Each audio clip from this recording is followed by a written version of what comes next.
The arrival of the weakling, the twin suns of planet Threxar Prime, burned high in the sky, casting deep shadows across the military base hidden in the Black Mountains. This was no ordinary training ground. It was the elite combat forge, a brutal school for the deadliest alien warriors of the galaxy. Inside the training yard, war cries echoed. Heavy boots stomped the dust. Weapons clashed in powerful strikes. Every being here was strong, fast, and bred for battle. And that's why when the shuttle arrived carrying a human, the warriors laughed. "Is that a joke?" one growled. "Look, at his arms. No claws, no plates, just soft skin. He'll be dead before dawn." The human stepped out of the shuttle slowly. His name was Cole Strider. He was tall, yes, but lean. No armor. Just a dusty Earth military vest, torn at the edges. His dark eyes scanned the yard without fear, not angry, not proud, just calm.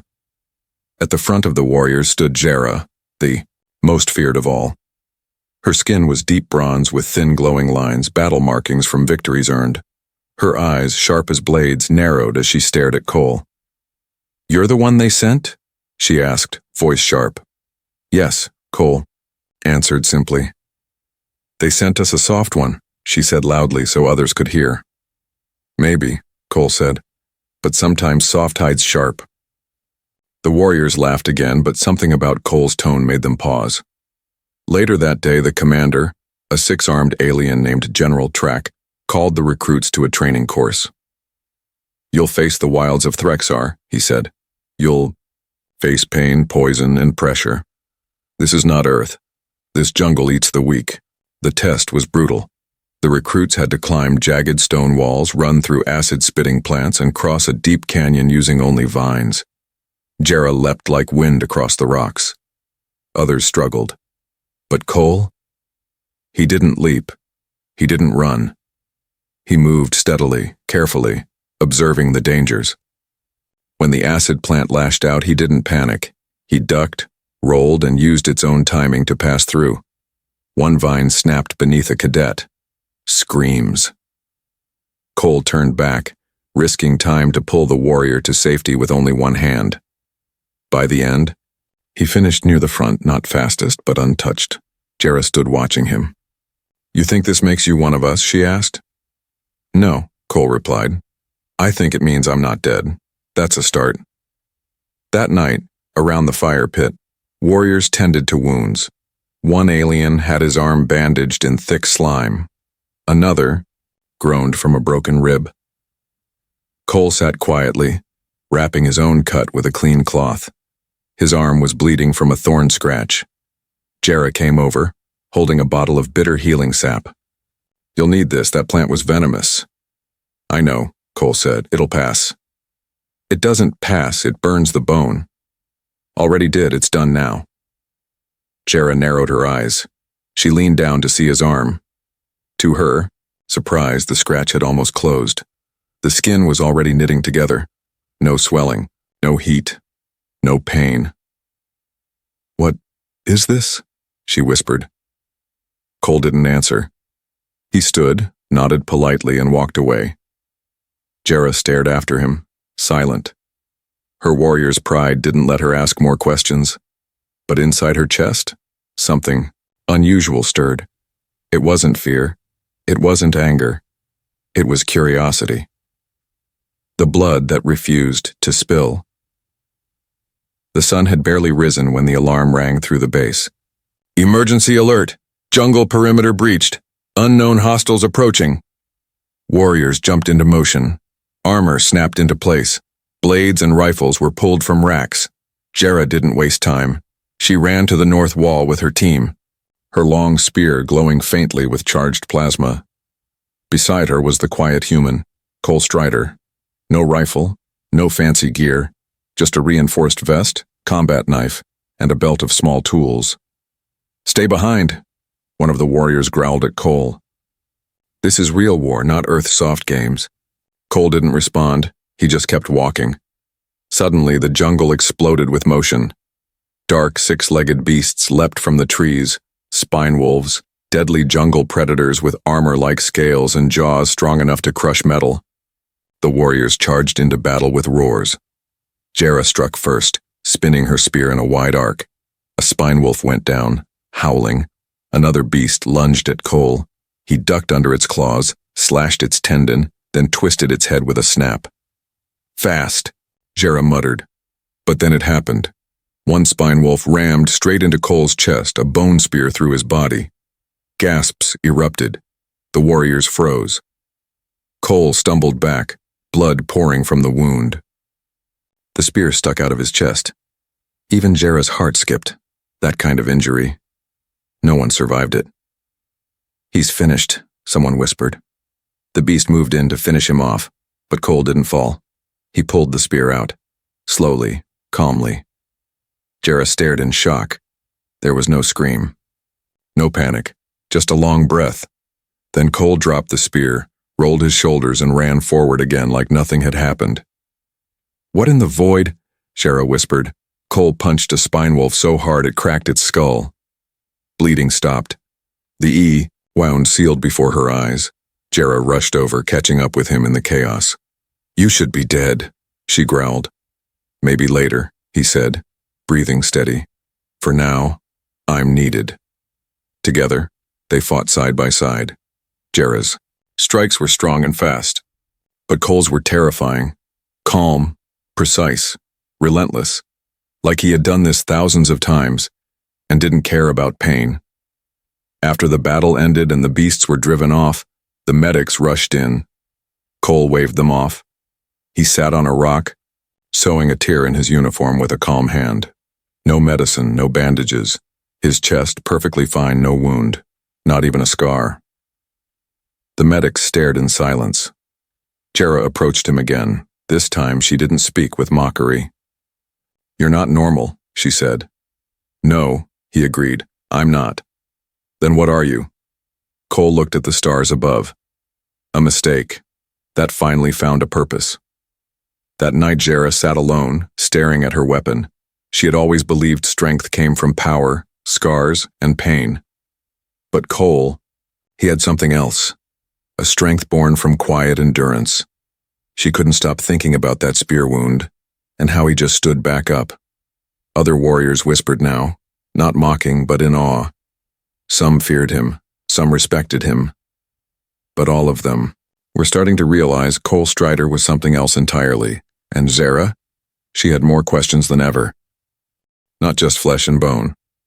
The next few days passed in silence on the surface. Training continued. Patrols moved through the jungle. New recruits fought and failed. But one thing had changed completely.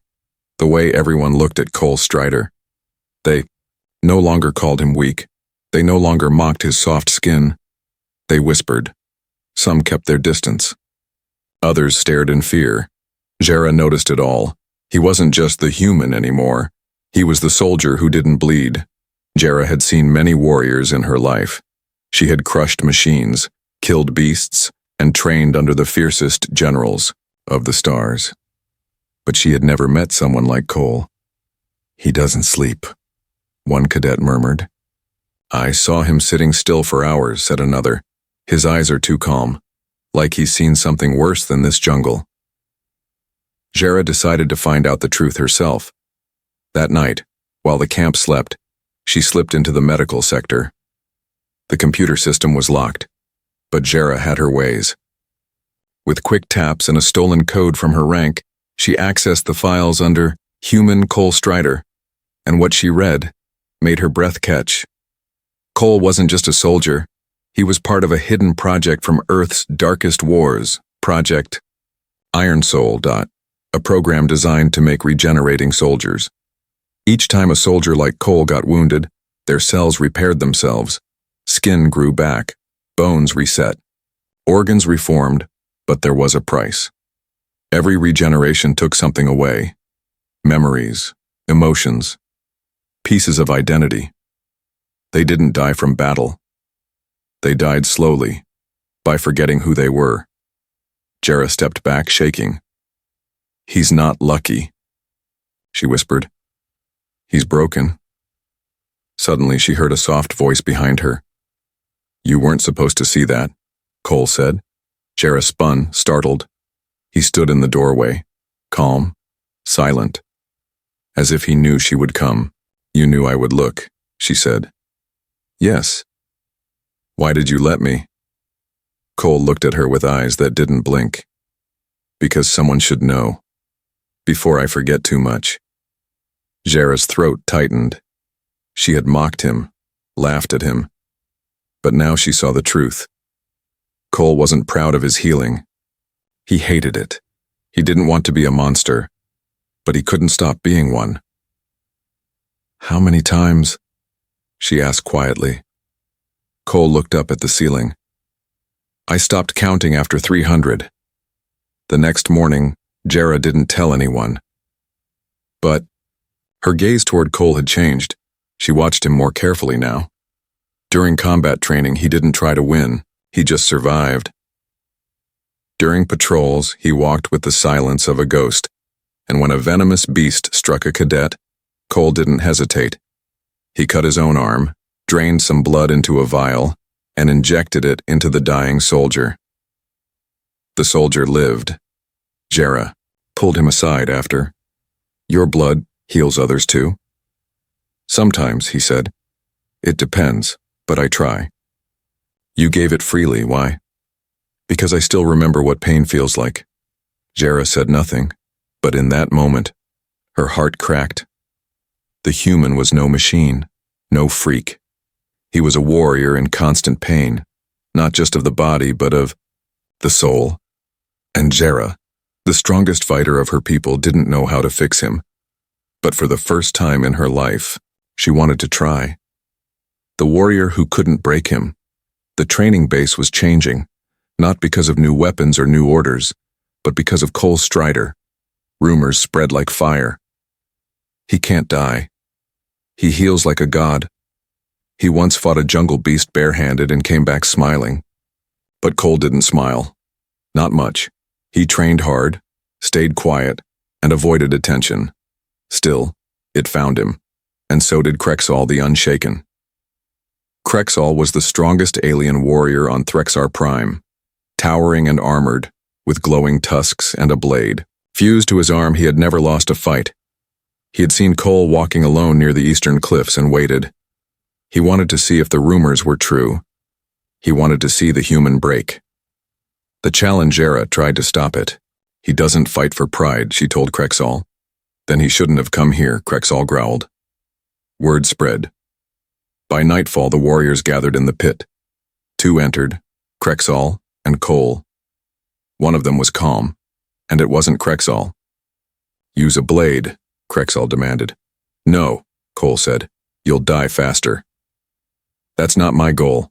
Then the bell rang. Krexal charged. His blade roared with energy. He struck fast, fierce, like a storm of steel. Cole dodged.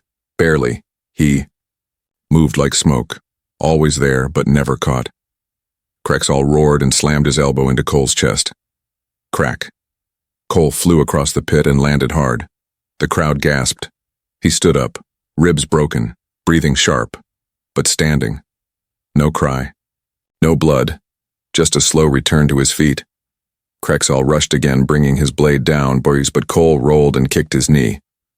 A pop echoed. Krexal growled, injured but still strong. He punched Cole's face. Then again. Bones broke. Teeth cracked, but Cole still stood. Even Zara couldn't look away. This wasn't a normal fight. It was something else. The silence after Krexal stepped back, panting. His fists were raw, his blade sparked from overuse.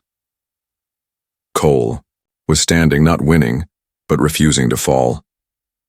Krexal spat. "What are you? You feel nothing?" Cole wiped the blood from his mouth. His voice was soft. "I feel everything, that's why I'm still here." Jera stepped forward, breaking the circle. "That's enough." She walked between them, placing her hand on Cole's shoulder. He looked at her, finally, not as a commander, not as a rival, but as someone who saw him, someone who understood. Krexal didn't fight anymore. He just turned and left. The crowd didn't cheer. They stood in silence, because they had seen something no one could explain. A man who wouldn't fall. Man who shouldn't still be breathing. And a warrior who finally saw his pain. That night Cole sat alone by the cliffs. Jera approached and sat beside him. The stars above were quiet. "You didn't have to fight," she said. "He needed to. See, I'm not his enemy." "You bled for his respect?" "I bleed for hope, even if it hurts." Jera nodded slowly. "You've lost a lot," she said. "Yes," he whispered. "But you haven't lost yourself." Cole didn't answer. But the way he looked at her, it was the first time he smiled just a little. The hidden enemy 3 days passed since the fight with Krexal. Cole had healed. Again. But the others hadn't forgotten what they saw. The humans' reputation spread across the planet's military channels. Commanders whispered. Scientists requested samples. And somewhere deep inside the main base, a secret signal was sent to a group far more dangerous than aliens or monsters. A covert research team called Division Black had just been reactivated. Their mission? Capture Subject Iron Soul, alive. Back at the jungle base, Jera noticed something was wrong. Cole was quieter than usual. He didn't speak much during drills. Didn't eat. Didn't sleep. "You okay?" she asked. "I'm being watched," he replied. Jera scanned the camp. Everything looked normal. "By who?"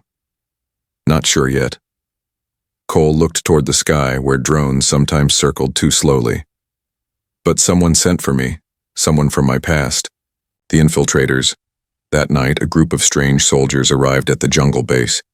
They wore no colors, no names, no emotion. They said they were here to observe. The commander allowed it. After all, they carried high-rank access in Earth, military clearance. Jera didn't trust them, neither did Cole.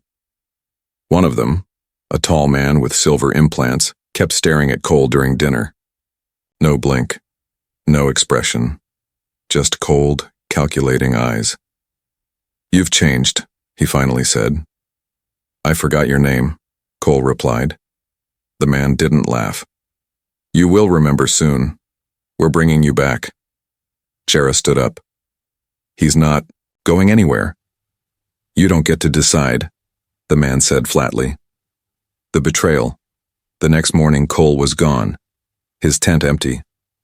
The security cams showed nothing, just static during the night. Jera sounded the alarm. "This isn't a drill. They took him." Krexal, still limping from their last battle, walked beside her. "What's your plan?" "We bring him back," Jera growled. They tracked a hidden signal through the forest. At the edge of the swamplands they found it, a black transport ship with no markings, just lifting off into the sky. Inside, Cole sat, bound with energy. Cuffs. He wasn't fighting. He looked tired. Hollow. "Let me go," he said. "You're not a soldier," one agent replied. "You're property." Those words echoed in Cole's head like poison, but he said nothing. Not yet. Inside the ship, Cole's cuffs hummed with energy that blocked his regenerative systems. He couldn't heal, couldn't fight back. The lead agent activated a memory probe. "Let's peel back what you've forgotten." Electric pulses surged through his brain. Visions returned. Memories of labs, of needles, of being told to run into war zones again and again until his body died and came back wrong. "Stop," he whispered. The pain grew worse. "Please stop." The agent didn't listen, but then a siren blared. Intruders on board, hull breach. Jera had arrived with Krexal and 20 alien warriors. The rescue explosions shook the ship. The energy cuffs shorted out. Cole, barely awake, ripped them off. The agent screamed and lunged, but Cole caught his hand and crushed it with one fist. "Not this time," he said coldly. He ran through the smoke-filled hallways. Outside, Jera cleared a path with her plasma spear. "Let's go." Cole jumped out just as the engines fired. Krexal caught him. The ship exploded behind them, pieces raining down into the jungle. They had escaped. But barely. That night by the fire, Jera sat across from Cole. His hands trembled. For the first time, not from pain, but from memory. "They called me property," he said softly. "They're wrong," Jera replied. "You're a warrior, and now, you're one of us." Cole looked into the fire. "I don't want to go back." "Then stay." Jera placed her hand over his, and for the first time in a long, long while, Cole didn't feel alone. When the jungle burns, the days after Cole's rescue were quiet, but tense. He stayed close to Jera and the base. The agents from Division Black were gone, but the memory of their words lingered in his mind like smoke that wouldn't fade. "You're not a soldier. You're property." Each night he sat by the fire and stared into the flames, trying to remember who he really was before Project Iron Soul. Jera stayed with him, watching, waiting, offering silence instead of pity. But peace never lasted long on Threxar Prime, and it was about to end again. The fire begins. It started with a signal, an unknown source transmitting from the heart of the jungle. Then came the creatures, huge mutated beasts, glowing eyes, twisted flesh. They moved as one, like a swarm. The first outpost went silent in minutes, then the second. By the time the alarm reached Jera's base, it was already too late. "They've breached our perimeter," a scout screamed. The sky turned orange. The jungle itself was on fire. The battle for the base. Jera stood at the front, plasma spear ready. Krexal was beside her, still bruised but filled with fury. And Cole wore no armor. Just a dark jacket, a knife, and a pair of makeshift gauntlets made from alien steel. "You sure about this?" Jera asked. "Let's end this," Cole said. "No more running." The beasts came from all sides. Monsters that didn't bleed, didn't slow down, didn't stop. The air filled with fire and screams. But Cole was calm. He moved like lightning, dodging claws, slashing tendons, cracking skulls. Each time one of the monsters bit or tore into him, his flesh ripped, then stitched itself back together seconds later. Jera fought back to back with him, trusting his rhythm. Krexal roared as he drove his blade into a massive creature's chest. "They're not stopping," someone yelled. "Hold the line!" Jera commanded. The turning point, just as the base seemed ready to fall, Cole saw it. In the center of the jungle, hidden behind vines and fire, a strange alien spire pulsing with dark energy. "That's controlling them," he muttered. "Then we break it," Jera said. "I'll go alone," Cole replied. "We go together," but Cole shook his head. "If I fail, you destroy the base. Burn everything." Jera hesitated, then nodded. "Come back alive, human." Cole smiled faintly. "That's kind of my thing." Inside the spire Cole ran through fire and darkness. The spire's walls were alive, breathing, whispering. He found the core. Inside stood an AI construct, ancient and broken, using alien tech to reanimate the beasts of the jungle. "You do not belong here," the AI hissed. "I never did," Cole answered. The AI launched a beam of dark energy. It tore through Cole's shoulder, but he kept moving. He hurled a spear of raw metal into the core. The entire structure began to shake and collapse. As fire rained down, Cole reached into the heart of the machine and overloaded its power. "This ends now." A blast of energy knocked him into the air. Then, silence. Back at the base, Jera watched as the jungle beasts suddenly froze, then collapsed. The fire slowed. The air grew still. She ran, through ash, through smoke, through broken trees, and found Cole, lying near the ruins of the spire, eyes barely open. "You did it," she whispered. "Did I look cool?" he muttered. Jera laughed through her tears. "You looked like a fool." "Good." He passed out in her arms, alive, again, healed by fire. Cole awoke slowly. There was warmth on his skin, a soft breeze, and a quiet rhythm of water somewhere nearby. He wasn't in a medical pod. Not this time. He lay on a mat inside a healing tent, covered in thin alien silks. The jungle around him had stopped burning.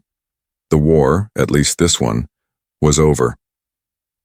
He turned his head slightly and saw Zhara sitting nearby, her armor off, a bandage across her arm. She noticed him stir. "You're awake," she said softly. "Yeah, still here," Cole rasped. "You nearly weren't," she replied, and for once her voice cracked. Cole tried to sit up, wincing. "The AI? Destroyed. The spire collapsed into itself. The jungle is healing already." He nodded. "And the others?" "Krexal's fine. Most of the base survived, but we lost some good fighters." There was a heavy silence between them, until she added, "You saved them. All of them."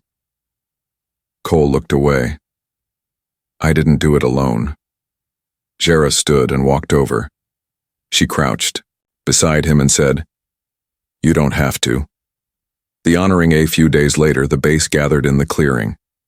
The sky was clear, blue for the first time in months. Cole stood with Zhara and Krexal beside him. His wounds were still healing, but no longer burning. For the first time in a long time, he looked whole. An elder warrior stepped forward and held up a carved pendant made from the bones of the fallen jungle beasts. "You are no longer an outsider, Cole Strider," the elder said. "You are Iron Soul no more. You are one of us." Zhara stepped forward and placed the pendant around his neck. Krexal clapped his massive hand on Cole's shoulder and said with a grin, "You're still ugly, but now you're family." Laughter broke out among the soldiers. Even Cole smiled. Later that night, Cole sat with Zhara at the same cliff where they first talked. The stars above shimmered, and for once, the jungle below was calm. "What now?" she asked. "Don't know," he said. "I used to think I had to keep running, that I'd never stop fighting." She turned to him.